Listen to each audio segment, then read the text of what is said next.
This is your life, your one and only life. Look at this. This is your life, your one and only life. What does that mean to a caregiver? We don't know. Our life has been based on somebody else. What the, I don't want to curse, but you get what I'm saying? So when people say live your life, you're like, I thought I was. No, I'm not. I haven't been. Even when there's no hope, you can still go. I never ran, should've known, man, I still go. Go, go, go, go, go, go, go. Hello, my darlings, it's Dion Dean. Welcome back to another video. I am getting ready to go out for a quick drink. And I'm like, I have not talked to my people in a minute. So let's have a quick chat as I do a very quick face. Just a brow and a red lip is what's going to suffice today. So happy new year. I know I gave you guys a video with Sawgrass and I'm actually headed back out there sometime this weekend, but I wanted to talk to you about just what's going on and what has changed, what has occurred over the past month. You guys know that I've been working on my 5-year plan based on this book, and I will leave a link below. A few of you have already ordered it, so I hope that it's been a blessing to you. And just thinking about who you want to be in the next 5 years and where you want to be and just how to get back on track as I have been feeling over the past almost 4 years since Daddy's passing that I have been thrown off track. So I was recommended this book by one of my Fem City sisters, Julie Allyson, and I got it last year, August, but I think it was before August. I don't know, March, spring of last year. And I just in November, December, decided that I had to make some changes just based on what I'm learning about myself in therapy. So this has been my guide over the past month, and it's guided a lot of the decisions, difficult decisions. I don't take any decision lightly when it comes to life or business or relationships. So that being said, let's talk about the first one. Liquidating my Posh inventory. And just laying that down for a while. Hold on. Maverick's barking. I don't know what's going on. Liquidating my inventory and laying that down for a while. You saw during Thriftmas that I was in the process, during my brows, arches and halos. During Thriftmas, I made the decision to process my storage unit and just go through with a different set of eyes. I don't know what's going on with this brow today. Liquidate or just go through my storage unit and just work on cleaning it out. One of the things that I've been working with my therapist on is clutter, because I walked in the house one day and I looked at where I do my Posh Live sales. I do it, or was doing it, in the front room, and I was just like, I came home from picking up Riley and I was just like, I don't want this in my house. Like, I want my living room to be my living room. I just don't want it to be the first thing people see when they walk into my house. And I was just talking about how that bothered me, and through the process of therapy, you know, understanding what clutter is, and, you know, were there other parts of my life that I just felt were overwhelming and just a lot of clutter. And so my storage unit came up. Anyway, through the process of that, I just decided, for me, because I'm not prepared to get an office space, and I'm not prepared to go full force into doing Poshmark Lives. I love Poshmark Lives. I think it's a great addition to the platform, especially if you have a social media following. It's a great way to interact with your community. And gosh, I miss you guys so much. You don't even know. I really looked forward to that time. But there were a few things that, for me, were a challenge with doing Posh Lives. Number one, the amount of inventory that I would need in order to make the kind of money that my life requires. I'm not going to invest that amount of money into that kind of inventory. I love watching the palette shows, the palette unboxings. I love watching the luxury live sales. But I'm not prepared to go into those types of, or get those types of inventory to create the kind of wealth that my life needs, income that my life requires, I should say. The other part of it is I don't have the space. And so if it's not going to produce the fruit that I want, that's going to take me in the place that I want to be in 5 years, then I'm going to let it go. And I'm going to put my energy into something that is going to take me to the place where I want to be in 5 years. And so that's why I made the decision. I was really fighting with it because I enjoy it. I enjoy life sales. The other part of it is when I cleaned out sorry, I'm not doing my face. When I cleaned out the storage unit, sorry, my FemCity cup. I've been getting water. FemCity, you guys know about FemCity. If you don't, I'll leave a link. It's the women's organization I'm a part of. But I've been drinking water like crazy because my skin is going crazy. What was I saying? I said inventory. I said, oh, when I cleaned out my storage unit, I realized that I'm a hoarder. And I had a lot of fall, winter inventory. I had a lot of spring, summer. And it just wasn't serving me. So I got rid of a lot of stuff. So now when I go into a thrift store, the feeling is different. I just see a lot of clutter. I see a lot of stuff. And if I'm not reselling, there really is no need for me to be thrifting the way that I was thrifting. So I have moved into personal shopping, which is something that I did a lot of in Dallas. I did a lot of thrift boxes in Dallas.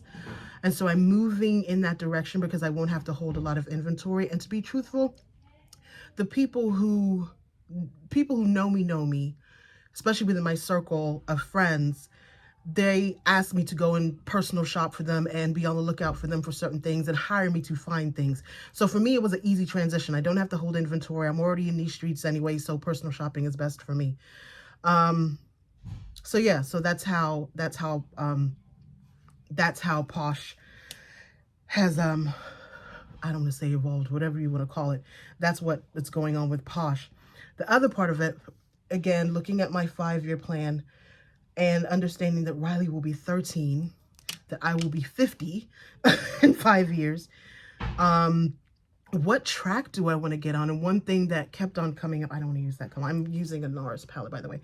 One of the things that continuously came up, and one of my very good friends, most of the people in my circle that know me and that know that my dream was to be an academic dean, was to be the president, which is so crazy because with what's going on Harvard, I felt that thing.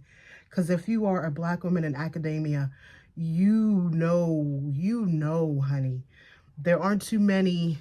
If you think about your college experiences, how many of unless you went to an HBCU, respectfully, how many of your professors were of color, any color?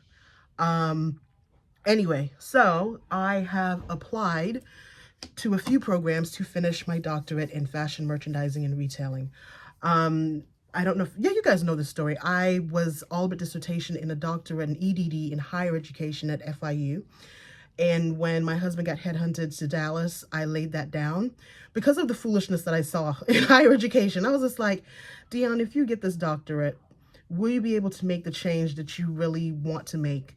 And the answer was no. So I said, you know what, I can always come back to it. And so in looking at my 5-year plan, that was one of the things that that just kept on coming up. I was interviewing for certain positions, and there were colleges that loved me, but I don't have the PhD EDD behind my name, so I can only teach undergrad. I can't teach at the graduate level. I have my graduate certificate in merchandising and retailing, and so with some schools, I'm able to be a lecturer. But I'm not able to get on that assistant professor, associate professor, tenured professor track. And so in my brain, I'm like, you know what, if I take one class a semester, because I have a master's degree, I have my graduate certificate. So I already have I still have those credits from the doctoral program, stats and everything. It's really not that long. So when I was talking to different colleges in November, December, or universities and talking to their programs, and they were letting me know, oh, you only have this much to do or this much to do. I was like, you know what? It's not that long. And if I'm going on the 5-year track, this is not sponsored by this book. I'm telling you, this is what has been having me face my life. And then when I went home to London in November, my sister, this is something that she says to me all the time: live your life, Dion, live your life. She knows, she saw the struggle with me in my brain being daddy's caretaker and really being a martyr. There's nothing that he really put on me that I had to do. I just felt the sense of obligation. And now being mommy's caregiver, you know, my sister's like, you know, I understand that you want to make sure mom's all right, but live your life. And so that was, there were so many pages that just said, live your life, live your life, live your life. Well, I don't know what that means. If you're a caregiver, leave a comment. You understand. What does it mean to live my life? This is your life. Your one and only life. Look at this. This is your life. Your one and only life. What does that mean to a caregiver? We don't know. Our life has been based on somebody else. What the, I don't want to curse, but you get what I'm saying? So when people say live your life, you're like, I thought I was. No, I'm not. I haven't been. Even with Poshmark, you know, I went full time into eBay and then Poshmark because I got to Chicago and couldn't find a job. And so you've heard this story before. It was just like fight or flight. What are you going to do? You know, we had bills to pay. You know, I got Riley, you know, daycare in Chicago. The one that we were looking at was $2,500 a month. My husband's like, well, your part-time is about to be your full-time. Like, so even through therapy, just realizing that like I was doing things out of necessity, but I'm no longer in that space. I can do something else. So finishing the doctorate is something that I was like, you know, I kind of feel like I want to do that.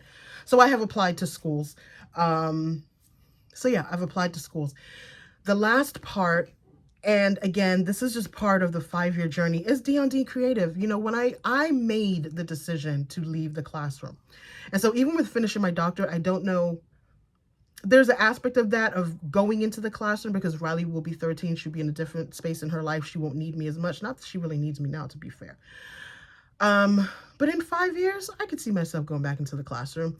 Right now, I don't feel the urge to go into the classroom. I really feel the urge to consult. And so I launched D&D Creative in August 2021 because I was meeting so many women. I went into D&D Creative thinking it was just going to be styling and photo shoots because that's something that people always ask me for in the business space. But I was meeting so many women specifically that did not have a business model, that did not understand business. And I teach business. I'm a retailing and merchandising professor. That's my jam. That's my thing. I work with design students and help them build a business plan and marketing and promotion and branding. So when I was working with women and I saw that they didn't have businesses per se, my heart was to help them make money. And that's, if any, my friend again, Brent, was saying, what is your passion? What is your passion? I was just like, I want women to make more money. Because when women make money, we change the world. For me, when you see a woman that's stuck in a relationship and she can't leave because she doesn't have money, you know, when I was in Chicago and we were in Chicago and I was used to making a certain amount of money and I couldn't make that certain amount of money, I had Poshmark and eBay to go to, right? Because the Jamaican in me, you know, my father said, I must have a treat. So I would be like, listen, if I got to go to Nordstrom and do some makeup, baby, I'm going to do what I do. But there are women that are stuck. And I'm not even in the sense, I need to do my makeup and get out of here. Not even in the sense of like in a bad situation and she needs to get out. But just women in general who have started a business. You're a first generation entrepreneur and you don't know how this thing is done. Well, I do. That's my training. Anyway. So D&D Creative, I'm going hard in D&D Creative for 2024. What that looks like, I'm still working it out. Still working out my programs. Part of me wants to start a business school, an online business school for entrepreneurs. Part of me wants to do a creative school for entrepreneurs who want to, you know, do better with their social media. But then for me, okay, this is going to sound really bad because I am on YouTube. I hate vanity metrics because vanity metrics don't say anything about how much money you're making. So if somebody comes to me and they say, oh, I want to get my numbers up on my social media, I'll be like, what I got to do with, how are you going to make money? Let's talk about money. So the conversation always goes back to money. And if anybody's done any of my workshops, you know this to be true. If any of you have done any of my D&D Creative workshops, I always go back to the money. How are you going to make money? So yeah, so putting my putting my expertise to, I need to do this really, really quickly. Putting my expertise to use, you know? I have helped a lot of students build businesses. I've helped a lot of entrepreneurs build businesses. And out of fear, out of necessity, and this is something I've learned through therapy, is like you don't have to do reselling. Like you can do other things. But in my brain, I'm like, listen, when someone tells you that, you know, you can't get a job, that, you know, some trauma isn't always like, you know, death and destruction. Some trauma is you have an expectation for life and it doesn't work out and you remember that feeling. So that's what's going on with me. 15 minutes. Oh my gosh, I'm so sorry, guys. This wasn't meant to be like I'm telling you this because in talking to my girlfriends, I'm realizing that there are a lot of women that are going through this thing of like life doesn't look the way they thought it would look, you know, in their 20s, or their 30s, or their 40s, or their 50s, and now they're of whatever age. And I'm like, I ain't signed up for this. This is not where I said I wanted to be. It was so funny. My aunt in Canada, what is she? 70s, something like that. And I was doing my makeup or something, doing my hair, and she's like, you know, I always wanted to be a hairdresser. I was like, what? I would have never pegged her for that. And the way she kind of glazed over, like that was her big dream. She always wanted to be a hairdresser and have a salon.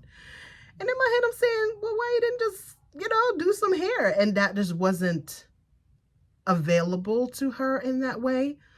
You know, to have a salon and do hair and travel the world doing hair, that just wasn't something that she felt she could do. So even at 70 something, she still remembered having that dream. So I say that to say, if you still have breath in your body, do something. You know, maybe you can't quit a job or, you know, leave an ailing parent or whatever. Maybe you can't do everything, but you can do one thing. Am I terrified? I'm not terrified. I'm just uneasy. I'm a type A personality and I like everything in order, plotted and planned. I'm using Stila. It's a Stila red. It doesn't have the name. Hold on. It's just a red, guys. I probably need to throw it out. This is old. But it was the first one in my thingamajiggy. I got something right here. What was I gonna say? Yeah, as long as you have breath in your body, you can make changes. And I just believe that with everything. I was saying, am I scared? I don't like knowing the future. Who doesn't, you know? But I trust God. And I am not this is something that I learned in therapy, okay? What I want is valuable. I do have choices. I don't have to do anything. I make choices to do things. So what I want matters.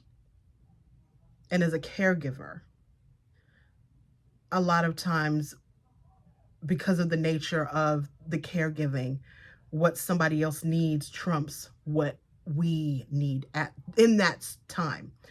But I would say to my fellow caregivers, even if it's just 10 minutes a day or an hour, if you can eke out an hour or full day, just doing what you want to do that for yourself. Because you do matter. It does matter and you do matter. Okay. So, that's a life update.